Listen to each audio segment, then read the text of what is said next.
જય સ્વામિનારાયણ. ઘણા નથી કહેતા કે ભગવાન છે કે નહીં, આમ ને તેમ ને, એટલે અમે એને કહીએ કે ભાઈ ભગવાન હોય કે ન હોય, ચાલો માનો કે ન હોય તો તમારા આ લોક કાંઈ ગ્રહસ્થોનો ખોટો છે? તમે હું બાકી રાખ્યું ભોગવવામાં? લેરાજ કર્યા છે, મરી ગયા પછી નથી કાંઈ તો નથી, અને ન હોય તો અમારે શું થાય કયો જી? એટલે તમારે તો બે હાથમાં લડ્ડુ છે, અને આવો સત્સંગમાં બેઠા છો લેરથી, હવ બેઠા છીએ.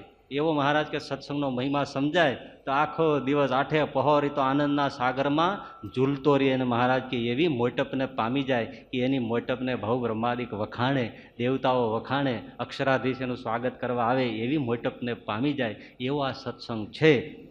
સત્સંગમાં ભલું બુરું કંઈક થતું હોય તો ત્યારે જેમ ડૉક્ટર નિદાન કરે એમ અવગુણ હોય તો જોવે ને, દર્દી ના જોવે, ડૉક્ટર જોવે.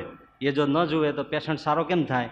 એમાં સત્સંગ છે, એમાં કોઈને અવગુણ હોય, ખામી હોય તો જવાબદારીવાળા માણસો એને જોવે, તપાસે, એને કહે. એવો અર્થ એવો નથી કે બસ કોઈના દોષ હોય તો પછી ના જોવાય નહીં. જોવા, પણ સારી ભાવ પ્યારથી જોવે, ખારથી નહીં. એનું સારું કેમ થાય? સત્સંગનું સારું કેમ થાય? એટલે ગબરગંઠ થઈ જવાનું નથી. ઓળખે છે આવું છે, મારે લેવો નથી. તમે બજારે દુકાનમાં જાઓ અને વસ્તુના ભાવતાલ પૂછો, પણ જે વસ્તુ લ્યો એના પૈસા ચૂકવવા પડે, ભાવતાલ પૂછાના થોડા ચૂકવવા પડે. એ તો જાણે, ઓળખે છે, લે નહીં. પ્યારથી કેવું ઘટે સત્સંગના રોડા માટે, પણ પોતાનો સ્વાર્થ ક્યાંય વચ્ચે આવે નહીં. એવું અમૃત જેવું મીટર મહારાજે આપ્યું કે જે વધવાનો થયો હોય તો ગુણમય દ્રષ્ટિ હોય, દાસત્વની વૃત્તિ હોય, અહમશૂન્ય વૃત્તિ હોય, અને આઠે પહોર ગુણભાવમાં ઝૂલતો હોય, સદવાસનામાં સદવૃત્તિમાં જીવતો હોય. અને જો પડવાનો થયો હોય, સમજી લો વૃત્તિ ન ઓળખાય, અસત છે કે સત, પણ હૈયું બળ્યા કરે છે. સંતોને જોઈને ઠરે છે? નથી ઠરતું. કોઈનો ગુણ આવે છે? નથી આવતો. તો સત્સંગમાં બેઠા છીએ તોય આપણે સત્સંગમાંથી પડવાના પગથિયાઓ ઉતરી રહ્યા છે. એટલે એમાંથી પડીને ગબડી આપણું કલ્યાણ ન બગાડીએ એવી સમજ કેળવી લઈએ. અને આવેલો મહામૂલ્ય સત્સંગ, એ જેમ પેલા ભાઈ ગાડી ચૂકી ગયા એમ આપણે ગાડી ચૂકી ન જઈએ. કેટલી ઉંમર રહી, કેટલી અવસ્થા રહી, તો પોતાની દ્રષ્ટિ સુધારે એટલે અમૃતમય સત્સંગ છે એની પ્રાપ્તિ આપણને થાય. એવો સત્સંગ છે કે ભાઈ સંતો દ્રષ્ટાંત આપે છે ને કે ભાઈ વૈકુંઠમાં જવું હોય મચ્છરને તો મરી જાય તોય ન જઈશ, પણ ગરુડની પાંખમાં બેસી જાય તો આરામથી પહોંચી જાય. એમ અક્ષરધામમાં જવું એ તો બહુ અઘરું છે બાપા.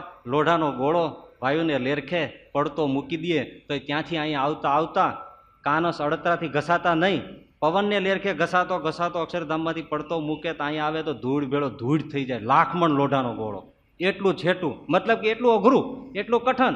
પણ એ અક્ષરધામ આ સત્સંગમાં કોઈ પડ્યો રહે. અને ગુણાતીતાનંદ સ્વામી કે કાંઈ ન કરે પણ આ સંતો અને ભક્તોનો ગુણ લે તો એની સેવા મારે કરાવવી એવું મારું વચન છે.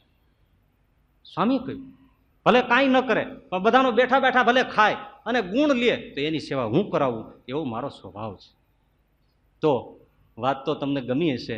આપણે સૌ એને વિચારીએ અને આપણા હાથમાં આવેલી બાજીને જીતી બાજી ગયો હારી મનવા, જીતી બાજી ગયો હારી એવું ન થાય એના માટે આને વિચારતા રહીએ.